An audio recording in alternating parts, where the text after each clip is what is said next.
It's the first day of spring break, so naturally I am doing a science experiment. Y'all better watch out for me in college. The other day I was scrolling on TikTok and I saw the coolest video on my For You page. This dude was talking about these cool little micro animals known as water bears. I looked them up and they are in fact little micro animals. They're closely related to arthropods and like insects. And their other names are moss piglets, how adorable is that? Or their scientific name, tardigrades. So these guys, you can actually view them under a microscope. And all I had to do was get a sliver of moss, let it soak in water, wring out that water from the moss, and then view it in a tray under the microscope at 400 or 600 magnification. So of course, when I saw the video explaining how to do this, I immediately started collecting moss because how cool is that? So I've already collected little samples of moss and I have them soaking in water.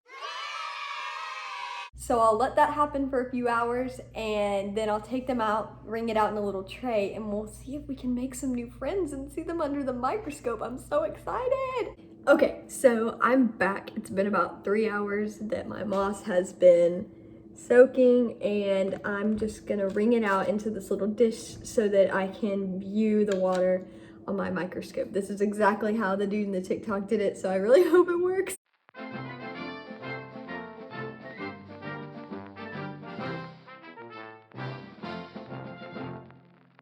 So I have put it under the microscope and I was able to see a lot, so I know that if they're there, I'll be able to see them.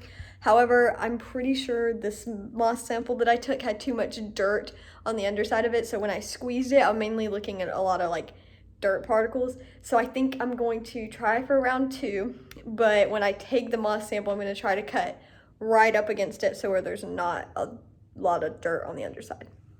Okay, so I cut some more, and my method this time is to put them like the moss down to soak it so that hopefully when I squeeze out, I'm gonna try and get only the stuff that's coming out of the moss before it gets all muddy. And I cut them as thin as I possibly could without them falling apart, but the dirt underneath kind of necessary for it to stay a patch of moss. So I think it's gonna really come down to how I squeeze it out. I just don't need to do it for too long before it just turns into dirt particles falling off.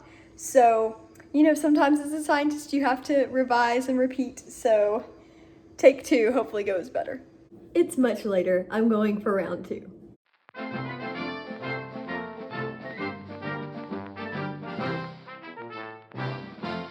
I got one! Hey, so it's Summit from the future. That is actually the very last clip I filmed before I started filming what I was viewing through the microscope. I was so excited that I found one that I forgot to explain what I was gonna do next. So the next few clips that you're gonna see are clips that I got of the water bears that I found.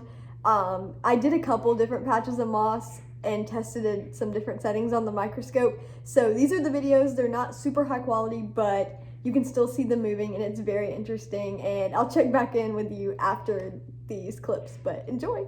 So just a little explanation about what's going on. All these particles around the water bear are dirt particles that fell off the moss when I was squeezing out the water, but I'm really glad that these were in my view because I could see the water bear interacting with them and moving them, which was really cool, and it helped me spot the water bears.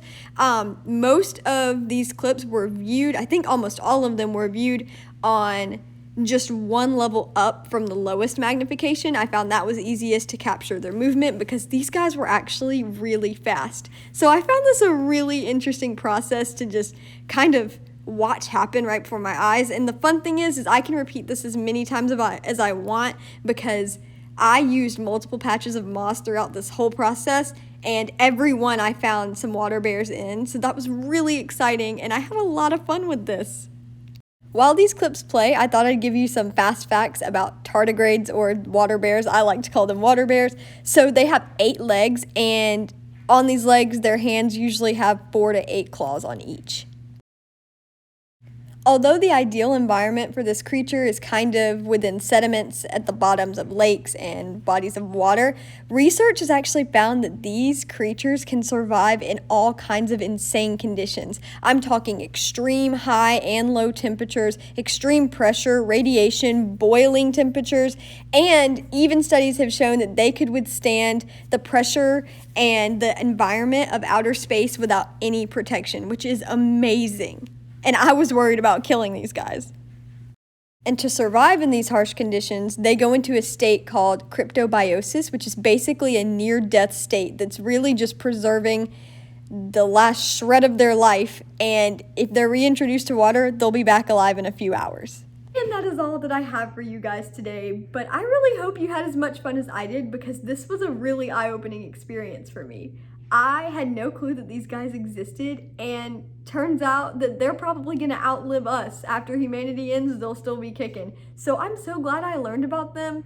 I just am amazed that I can find these guys in my own backyard, and I'm definitely gonna be repeating this because it's such an easy process and it's really cool to see. So I hope you guys had fun. I had a lot of fun, and I guess I'll catch you in the next video, and maybe I'll do some more water bear exploration. But for now, have a good spring break. Bye guys.